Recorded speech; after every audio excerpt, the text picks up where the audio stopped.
নমস্কাৰ সকলোকে Assam knowledge YouTube চেনেলটোলৈ স্বাগতম জনাইছোঁ। আজি আমি আলোচনা কৰিম অসমৰ সাধাৰণ জ্ঞান। অসমৰ বিভিন্ন এক্সামত আহিব পৰা অতি দৰকাৰী ষ্টেটিক জিকে কেইটামান আমি আলোচনা কৰিম। আহক আমি আজি ভিডিঅ'টো দেৰি নকৰাকৈ আজিৰ ভিডিঅ'টো আৰম্ভ কৰোঁ। প্ৰথম প্ৰশ্ন, অসমৰ ৰেল ষ্টেচনৰ সংখ্যা কিমান? অপশ্যন দিয়া আছে 4টা। শুদ্ধ উত্তৰ হ'ব অপশ্যন ডি 310টা। এই প্ৰশ্নটোৰ উত্তৰ কিছুমান কিতাপত 305টাও হ'ব, তথাপি শুদ্ধ উত্তৰ হ'ব 310টা। আমি কিছুমান আপোনালোকক ডাটা আগবঢ়াইছোঁ। অসমৰ সৰ্ববৃহৎ ৰেল ষ্টেচনৰ নাম যদি আমি কওঁ ডিব্ৰুগড় ৰেল ষ্টেচন হ'ব। তাৰপিছত আমি উত্তৰ পূব ৰেলৱে কেতিয়া স্থাপন কৰা হৈছে তাৰ ডাটাও দিছোঁ আমি। 2 নম্বৰ প্ৰশ্ন, IMDT আইন কেতিয়া বাতিল কৰা হৈছিল? অপশ্যন দিয়া আছে 4টা। শুদ্ধ উত্তৰ হ'ব অপশ্যন চি 2005 চনৰ 12 জুলাই তাৰিখে। আমি কিছুমান ডাটা আপোনালোকলৈ দিছোঁ আৰু এই ডাটাখিনি আপোনালোকে সুন্দৰভাৱে নোট কৰি ল'ব। এনে ধৰণৰ প্ৰশ্ন ইতিমধ্যে অসমৰ বিভিন্ন চৰকাৰী চাকৰি পৰীক্ষাত আহি গৈছে। এতিয়া আমি নেক্সট কুৱেশ্যনলৈ আগবাঢ়িছোঁ। 3 নম্বৰ প্ৰশ্ন, অসম দিৱস বা চুকাফা দিৱস কেতিয়া পালন কৰা হয়?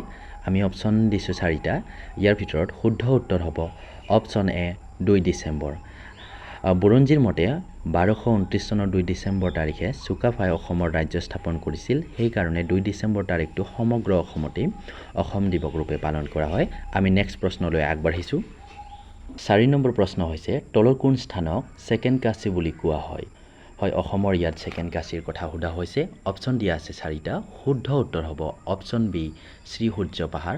আহক আমি নেক্সট প্ৰশ্নলৈ আগবাঢ়োঁ। 5 নম্বৰ প্ৰশ্নটো হৈছে, কোন চনত দীপৰ বিলক পক্ষী অভয়াৰণ্য বুলি ঘোষণা কৰা হয়? অপশ্যন দিয়া আছে 4টা। শুদ্ধ উত্তৰ হ'ব 1989 চনৰ 12 জানুৱাৰী তাৰিখ, অৰ্থাৎ অপশ্যন বি। দীপৰ বিলৰ মুঠ মাটিকালি আমি আপোনালোকলৈ আগবঢ়াইছোঁ। দীপৰ বিলৰ মুঠ মাটিকালি হৈছে 4.14 বৰ্গ কিলোমিটাৰ। 6 নম্বৰ প্ৰশ্ন, ৰাজমাও পুখুৰী ক'ত অৱস্থিত?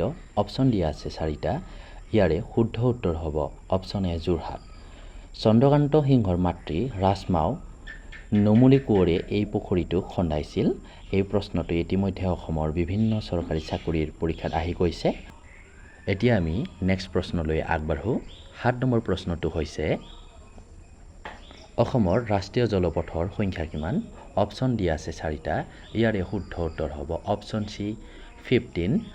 আটাইতকৈ দীঘল ৰাষ্ট্ৰীয় জলপথ নেশ্যনেল ৱাটাৰৱে 2, আটাইতকৈ চুটি ৰাষ্ট্ৰীয় জলপথ নেশ্যনেল ৱাটাৰৱে 50। এই ডাটাখিনি আপোনালোকে সুন্দৰভাৱে নোট কৰি ল'ব। আহক আমি এতিয়া নেক্সট প্ৰশ্নলৈ আগবাঢ়োঁ। 8 নম্বৰ প্ৰশ্ন হৈছে, মাধৱদেৱে জ্বলোৱা মাটিৰ চাকি এতিয়াও ক'ত জ্বলি আছে? অপশ্যন দিয়া আছে 4টা। শুদ্ধ উত্তৰ হ'ব ঢেকীয়াখোৱা নামঘৰ। ঢেকীয়াখোৱা বৰ নামঘৰ বুলি কোৱা হয়। এই ঢেকীয়াখোৱা বৰ নামঘৰ অসমৰ যোৰহাট জিলাত অৱস্থিত। আহক আমি এতিয়া 9 নম্বৰ প্ৰশ্নলৈ আগবাঢ়োঁ। 9 নম্বৰ প্ৰশ্ন, তলৰ কোন স্থানক ছেকেণ্ড কাশী বুলি কোৱা হয়? ক্ষমা কৰিব, একেটা প্ৰশ্ন বাৰে বাৰে ৰিপিট হৈছে। অপশ্যন দিয়া আছে 4টা। ইয়াৰে শুদ্ধ উত্তৰটো হ'ব অপশ্যন বি শ্ৰীসূৰ্য পাহাৰ। আহক আমি এতিয়া নেক্সট প্ৰশ্নলৈ আগবাঢ়োঁ। 10 নম্বৰ প্ৰশ্ন, জোৰপুখুৰী কোন ঐতিহাসিক মন্দিৰৰ অংশ? অপশ্যন দিয়া আছে 4টা। ইয়াৰে শুদ্ধ উত্তৰ হ'ব অপশ্যন চি উগ্ৰতাৰা। আহক আমি 11 নম্বৰ প্ৰশ্নলৈ আগবাঢ়োঁ। 11 নম্বৰ প্ৰশ্ন, অসমৰ কোন জিলাৰ লগত কুখান গান জড়িত? অপশ্যন দিয়া আছে 4টা। ইয়াৰে শুদ্ধ উত্তৰ হ'ব গোৱালপাৰা। আপোনালোকলৈ আমি কিছুমান ডাটা আগবঢ়াইছোঁ। ডাটাসমূহ আপোনালোকে নোট কৰি ল'ব।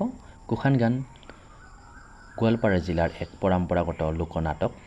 কুখান গানৰ ভাষা হৈছে কমতাপুৰী বা ৰাজবংশী।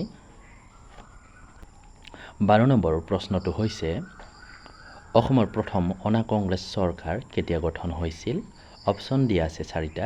ইয়াৰে শুদ্ধ উত্তৰ হ'ব অপশ্যন এ 1978 চন, অৰ্থাৎ অপশ্যন এ 1978 চনত প্ৰথম অনা কংগ্ৰেছী চৰকাৰ অসমত গঠন হৈছিল।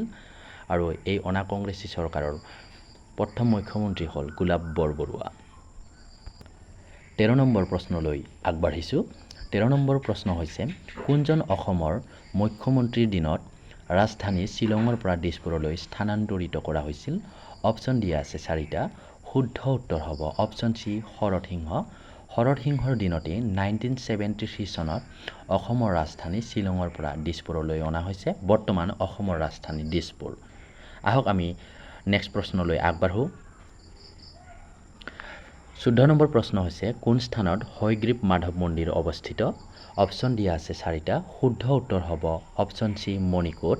আমি কিছুমান ডাটা আপোনালোকলৈ আগবঢ়াইছোঁ। নিৰ্মাণ চন 1583 চনত তেতিয়াৰ কোচ হাজোৰ ৰজা ৰঘুদেৱ নাৰায়ণে হয়গ্ৰীৱ মাধৱ মন্দিৰটো নিৰ্মাণ কৰিছিল। আহক আমি 15 নম্বৰ প্ৰশ্নলৈ আগবাঢ়িছোঁ। 15 নম্বৰ প্ৰশ্ন হৈছে কোন স্থানক অসমৰ খাজুৰাহো বুলি কোৱা হয়? অপশ্যন দিয়া আছে 4টা। শুদ্ধ উত্তৰ হ'ব মদন কামদেৱ। Option A. মদন কামদেৱৰ স্থান হৈছে বাইহাটা চাৰিআলি। অতি দৰকাৰী প্ৰশ্ন হয় এইকেইটা, আপোনালোকে নোট কৰি ল'ব আৰু আগন্তুক আহি থকা ADRE 2 এক্সামৰ বাবে ভালদৰে প্ৰস্তুতি চলাই থাকক। ধন্যবাদ।